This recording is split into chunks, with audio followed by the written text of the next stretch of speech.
El ataque al Paraíso el 31 de marzo de 1986 en el departamento de Chalatenango fue un ataque de gran envergadura que realizó el Frente Farabundo Martí para la Liberación Nacional, conocido como el FMLN, en el contexto de la Guerra Civil Salvadoreña, donde se desmintió que la guerrilla estaba debilitada, hasta que vieron caer el cuartel de la Cuarta Brigada de Infantería, ubicado en el Paraíso.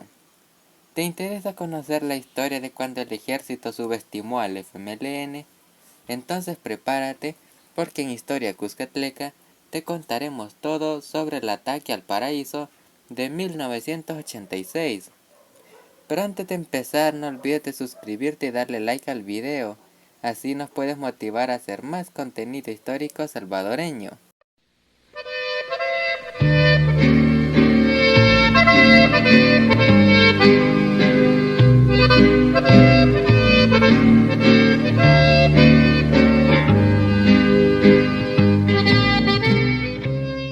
A diferencia del amplio despliegue militar con que la Fuerza Armada inauguró en 1986, a través de la más grande y agresiva operación contrainsurgente de toda la guerra, conocida como la Operación Fénix. 1987 comenzó para el ejército con un accionar militar más bien modesto. Mientras los primeros meses de 1986 estuvieron caracterizados por los vastos operativos a que el ejército se lanzó en el marco del plan Unidos para Reconstruir.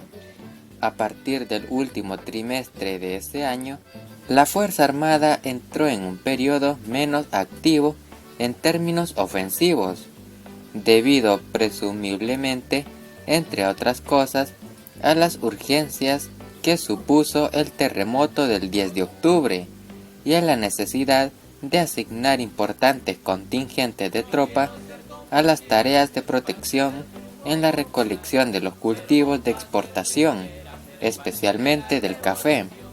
Esa tendencia a una disminución relativa de la actividad militar, experimentada durante las últimas 2 semanas de diciembre, empezó a cambiar con una serie de acciones de desgaste y sabotaje desarrolladas por la guerrilla desde los primeros días del presente año. El ataque efectuado el 4 de enero a las posiciones de la Fuerza Armada en Ocicala y a la subsiguiente ocupación de la población por parte del FMLN, que marcaron el inicio de la primera campaña militar insurgente de 1987, denominada Enero Heroico Farabundo Vive, inauguraron un ritmo ascendente del quehacer bélico. Tras el ataque a Ocicala, el FMLN decretó a lo largo del mismo mes 2 campañas de boicot al transporte terrestre a nivel nacional. El primer boicot ocurrió entre el 9 y el 13 de enero, y el segundo entre el 21 y el 24. El poder de convocatoria de ambos paros fue mucho mayor que el de los últimos de 1986. En ambos se logró paralizar alrededor del 90% del transporte de carga y de pasajeros en las carreteras más importantes del país, y como el evento novedoso, la zona occidental, tradicionalmente considerada libre de la influencia guerrillera, fue también muy afectada por las medidas del boicot. En el mismo mes, el incremento de las emboscadas, hostigamientos y tomas momentáneas de poblaciones, sobre todo en la zona central, paracentral y oriental del país, habrían obligado a la Fuerza Armada a echar mano de intensos bombardeos contra las presuntas posiciones guerrilleras. Al finalizar enero, fuentes castrenses afirmaron haber ocasionado 151 bajas al FMLN, entre muertos, heridos, capturados y desertores. Por su lado, Este aseguró haber causado al ejército no menos de 350 bajas, entre muertos y heridos. La Fuerza Armada inició el mes de febrero con un alto grado de triunfalismo. Según las declaraciones de voceros militares y de miembros de alto mando, el FMLN se encontraría virtualmente derrotado y geográficamente circunscrito a pequeños reductos en el oriente y norte del país. Sin embargo, las diversas acciones del FMLN y de la Fuerza Armada en el mes mostraron una situación militar bastante distinta a la descrita en los informes oficiales. Entre el 6 y 9 de febrero, el FMLN decretó un nuevo paro al transporte, con resultados similares a los de los dos paros anteriores. Más tarde, entre el 12 y el 13, unidades guerrilleras realizaron maniobras militares nocturnas contra las tropas de la Fuerza Armada ubicadas en Delicias de Concepción, Ocicala y la pista de aterrizaje de San Francisco Gotera en Morazán. La acción más relevante del mes fue el ataque a las posiciones militares de Delicias de Concepción y la toma de la localidad. Según Radio Venceremos, la Fuerza Armada sufrió un total de 49 bajas, entre muertos y heridos. El COPREFA, por su parte, aseguró que el ejército había causado 23 muertos al FMLN. La Fuerza Armada comenzó entonces a movilizar más a sus tropas en operaciones de patrullaje, rastreo y desalojo de rebeldes de las áreas de persistencia. A mediados del mes, el ejército lanzó una nueva operación contrainsurgente en Morazán, denominada Héroes del 13 de marzo de 1986. Renovó sus esfuerzos para asegurar la continuidad de la Operación Fénix en Guazapa, del cual para saber sobre esta operación les recomendamos ver este video, y que además reforzaron sus patrullajes y rastreos permanentes en las 4 zonas del país. Con ello, logró asestar regulares golpes a las fuerzas guerrilleras acantonadas en el volcán de San Salvador y en el norte del departamento, y en menor medida a las de Morazán y a las de los otros departamentos. Además, dificultó la movilización rebelde en la zona occidental, especialmente en el departamento de Santa Ana. Los resultados de esta actividad bélica en febrero mostraron el desarrollo de la guerra.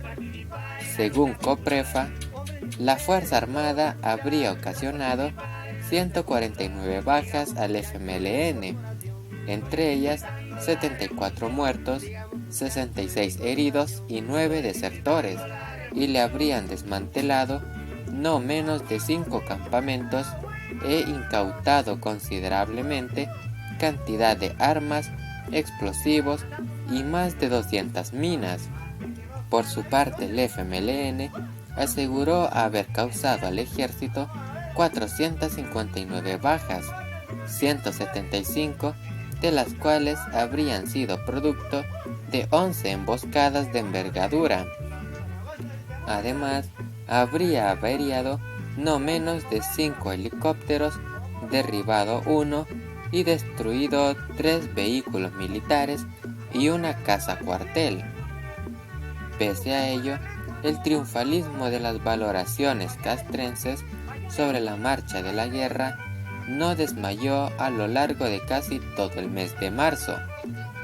Tanto el jefe del Estado Mayor Conjunto, general Adolfo Blandón, cuando informó el 2 sobre el primer año del plan Unidos para Reconstruir, como el comandante de la Primera Brigada de Infantería, coronel Leopoldo Hernández, al dar a conocer el 17 una evaluación de la Operación Fénix, coincidieron en que el FMLN se encontraba militarmente derrotado y reducidos a esporádicas acciones terroristas y de sabotaje. Estaba relegado al pillaje y vandalismo. En la misma línea, el 23 de marzo, los coroneles Mauricio Vargas y Natividad Cáceres, comandantes de los destacamentos 4 y 1, respectivamente, subrayaron que la guerrilla ya no tenía capacidad combativa. El ataque de gran envergadura, dirigido por el FMLN en la madrugada del 31 de marzo, contra las instalaciones de la Cuarta Brigada de Infantería, con sede en El Paraíso, en Chalatenango, despertó a la Fuerza Armada del sopor en que su propia propaganda los tenía sumidos. El ataque al Paraíso no solo constituyó la operación guerrillera de mayor envergadura en lo que iba del año, sino que había sido una de las acciones más audaces, contundentes y mejor coordinadas en los 7 años de guerra. Asimismo, habían demostrado hasta qué punto el FMLN había avanzado en las readecuaciones estratégicas y tácticas emprendidas en 1984. Si ya algunas acciones militares del FMLN realizadas en los meses anteriores habían comenzado a cuestionar las valoraciones oficiales sobre una inminente derrota de este.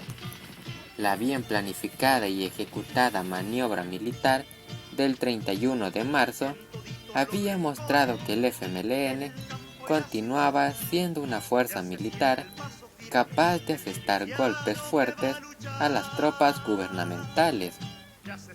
En el desarrollo de la operación, el FMLN mostró una notable capacidad de concentración y desconcentración de tropas, sin tropezar con mayores dificultades en su movimiento, ni a la hora de reunirlas en un lugar específico, ni en el momento de dispersarlas en retirada.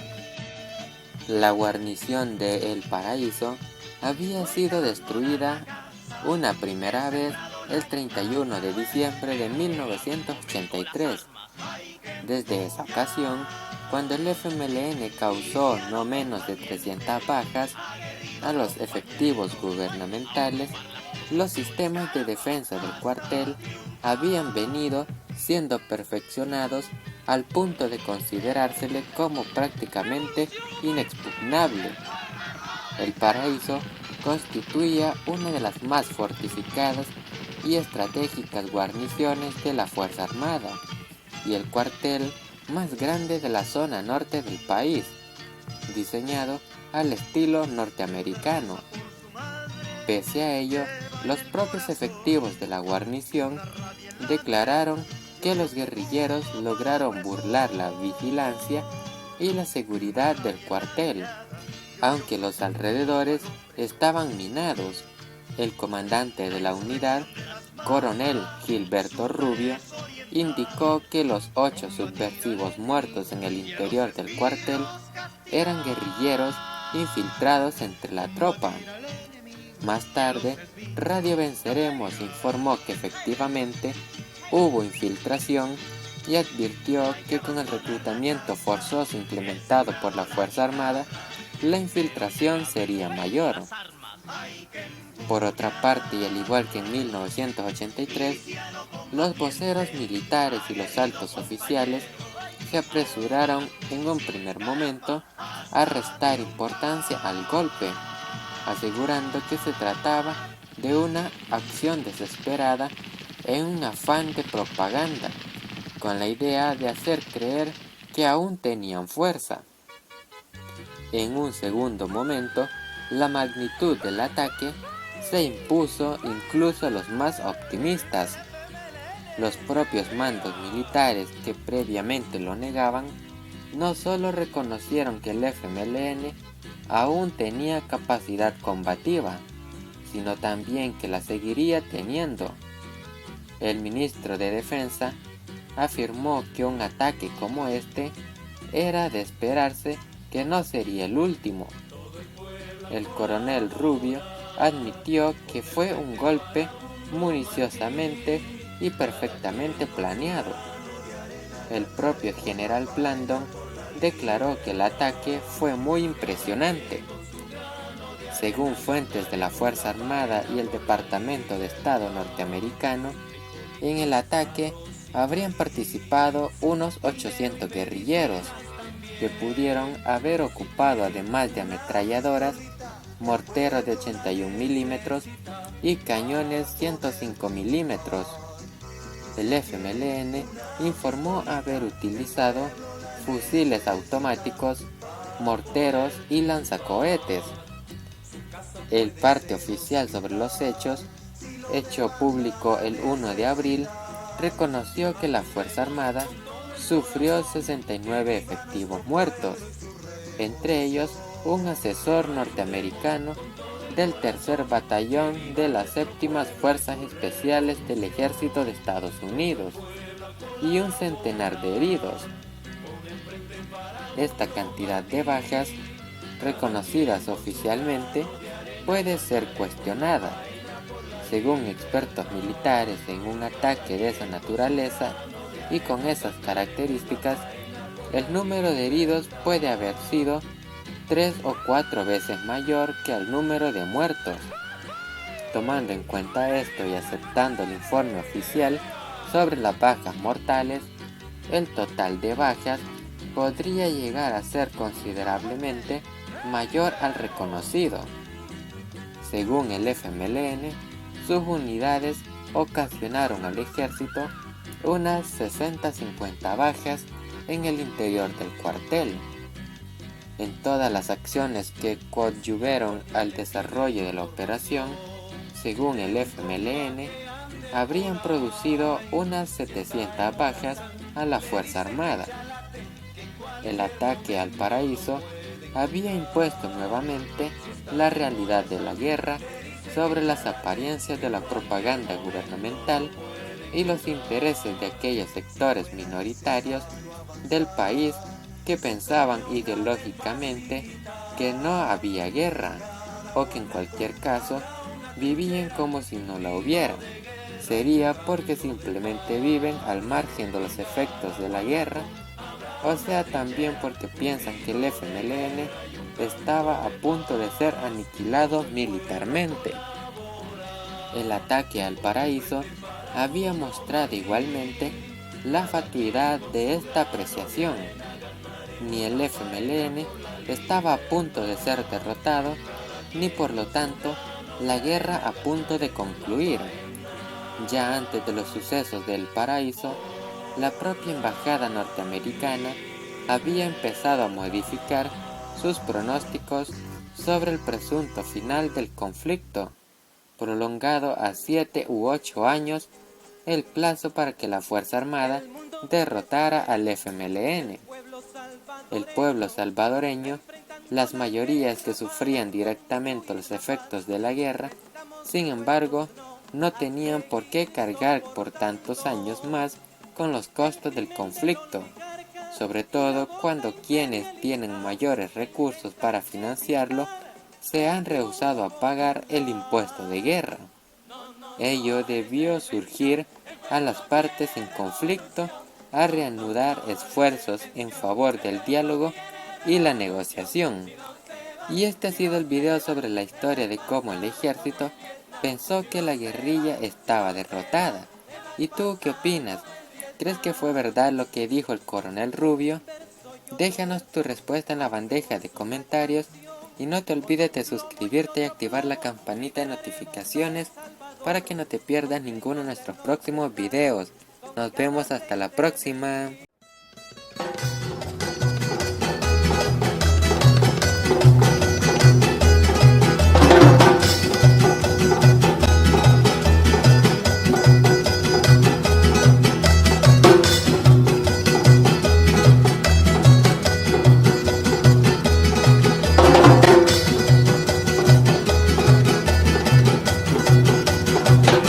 Dicen que Blandón de noche no duerme, dicen que Blandón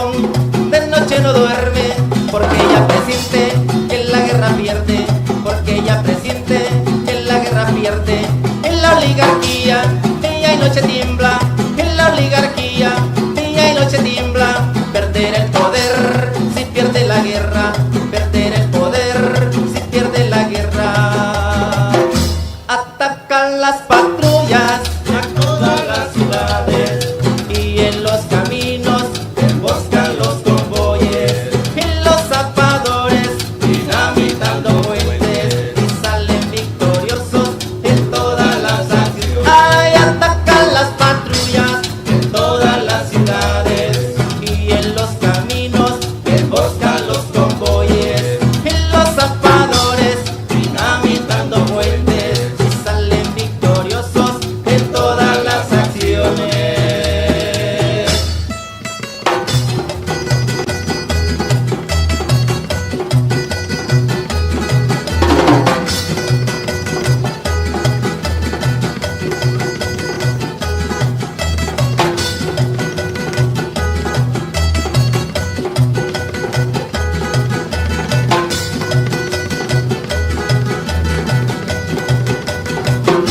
Tienen antimotines para reprimirnos, tienen antimotines para reprimirnos, pero ya nosotros